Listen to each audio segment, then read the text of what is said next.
मैं ना मजदूर लेने गया। बगदाद के चौक में मजदूर बैठे होते थे, तो मेरी उन मजदूरों में से ना एक नौजवान बच्चे पे नजर पड़ी। बड़ा कमजोर सा वजूद था, लेकिन चेहरे पर इबादत का निशान था। माथा बताता था कि नमाज का बड़ा ख्याल रखता है। मैं उसके करीब गया।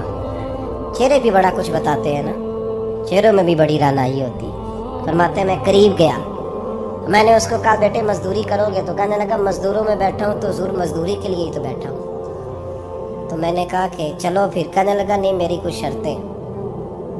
मैंने कहा बताओ। कहने लगा पहली शर्त यह है कि लोग 4 दिनार दिहाड़ी लेते हैं, मैं 3 दिनार लूँगा। मैंने कहा यार भाई तो बड़ी बेहतरीन है, बाकी भी इस तरह की रख ले। उसने कहा हुजूर दूसरी शर्त यह है कि मैं आपकी मुकम्मल बात मानूंगा, लेकिन जब अजान हो जाएगी फिर आपकी नहीं सुनूंगा। तीसरी बात उसने ये की कि हुजूर मैं आपके घर में काम करूंगा, पर आपके किसी सवाल का जवाब नहीं दूंगा। कहते मैंने कहा यार तू बड़ा अजीब है, शर्तें तो मालिकों की होती हैं। कहने लगा जी बहरहाल मैं शर्तें लगा के जाता हूँ। फरमाते मैं उसे घर ले आया। काम मैंने उसको बताया, तो जो काम मजदूर सारे दिन में करता है ना, उसने 2 घंटे में ही कर दिया। हमारे मजदूर सिगरेट पीने में भी तो आधा घंटा लगाते हैं, वो चाय पीने जाएं तो पौना घंटा वहाँ। उनको भी तो ध्यानदारी करनी चाहिए कि नहीं करनी चाहिए? मुआहदा किया है ना जी, तो पूरा उतरना चाहिए ना।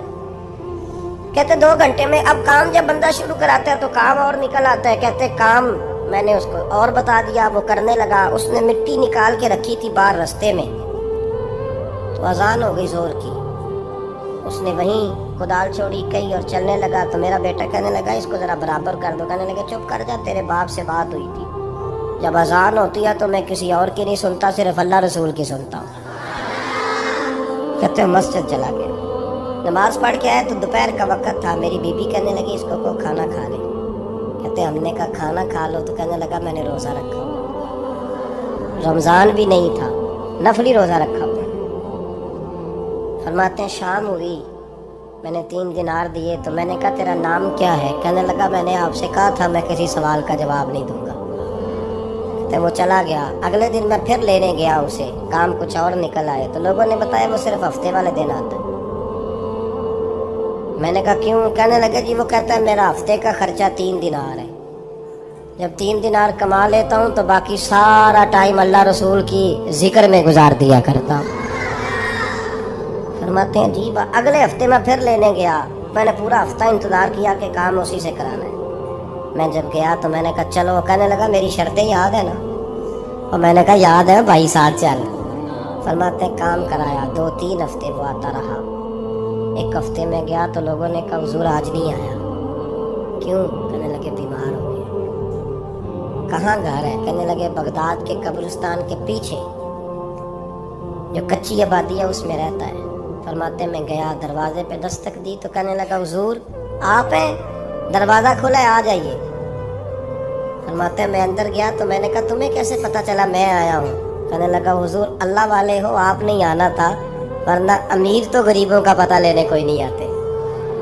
कहते मैं करीब गया तो कहने लगा मैं आपका इंतज़ार कर रहा था, तेज़ बुखार है, तप रहा। जेब से कुछ पैसे निकाले। कहने लगा ये पैसे रखने। एक अंगूठी निकाली।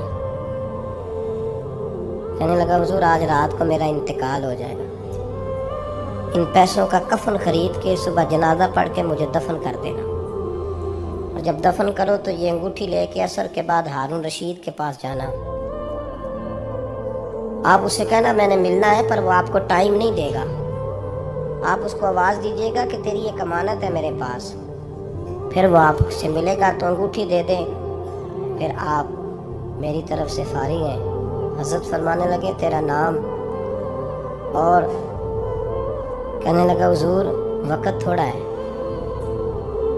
आज रात मैंने जाना है, बड़ी लंबी माफ़ी मांगनी है रब करीम से, अगर मुनासिब समझे तो मुझे अपने रब से तन्हाई कर दे। फरमाते हैं मैं आ गया, पर उसकी बातों ने मुझे सारी रात सोने नहीं दिया। फरमाते सुबह बड़ी मुश्किल से सूरज निकला, मैं गया, दरवाजे पे हाथ रखा तो दरवाज़ा खुला हुआ था। अंदर दाखिल हुआ तो खुशबुएं मेरा इस्तकबाल कर रही थी। जब चेहरे से कपड़ा हटाया तो उसका तो इंतकाल हो चुका। इंतकाल हो चुका है, ऐसे जैसे किसी का दीदार करके सोया। कहते मैं तो 2 आदमी ले गया था जनाजे पे, पर पता नहीं दुनिया किधर किधर से आई, कहाँ कहाँ से। अखा जदों मीटियां जमाना मैनू रोवेगा, अपना ते अपना बेगाना मैनू रोवेगा। फरमाते हैं मैं तो 2 बंदे ले गया था, पर पता नहीं मखलूक कहाँ कहाँ से आई। जनाजा पड़ा, दफन किया। हारून रशीद के पास में असर के बाद गया। मैंने बुलाना चाहा पर बादशाह था, मेरी तरफ देखा ही नहीं। मैंने उसको कहा तेरी एक अमानत मेरे पास है। फरमाते हैं मुझे कोने पे ले गया, क्या बात है, कमरे में बुलाया, मैंने अंगूठी दी। हारून रशीद तो चीखे मारने लगा, कहने लगा अंगूठी वाला कहाँ है। मैंने कहा वो तो इंतकाल कर गया। कहने लगा मुझे कब्र पे ले चल। कहते मैं कब्र पे लाया तो वो लेट गया, तड़प के रोने लगा। मैंने कहा मेरा कलेजा फट जाएगा, ना उसने कुछ बताया ना तूने बताया, ये कौन था। तो हारून रशीद कहने लगा ये मेरा बेटा था। मैंने कहा तेरा बेटा और मजदूर। कहने लगा हुजूर ये हजरत दाऊद ताई के पास बैठा करता था, उनका मुरीद था। मुझे रोज कहता था अब्बा तूने बड़ी दुनिया इकट्ठी कर ली है, मरते वक्त तुझसे टांगे समेटी नहीं जाएंगी, इतना हिसाब नहीं तू दे सकेगा। मैं इसको समझा देता, इसकी अम्मा समझा देती। ये रोज हमें कहता छोड़ दो, आ जाओ अल्लाह रसूल की बारगाह में झुक जाए। हम समझ। एक दिन ये चला गया, कहने लगा फिर तुम्हारा रास्ता और है और मेरा रास्ता और है। ये सोने की अंगूठी गलती से इसके पास रह गई, गलती से हीरे की अंगूठी चली गई। कहने लगा देखो मेरे बेटे ने आज वो भी वापस कर दी।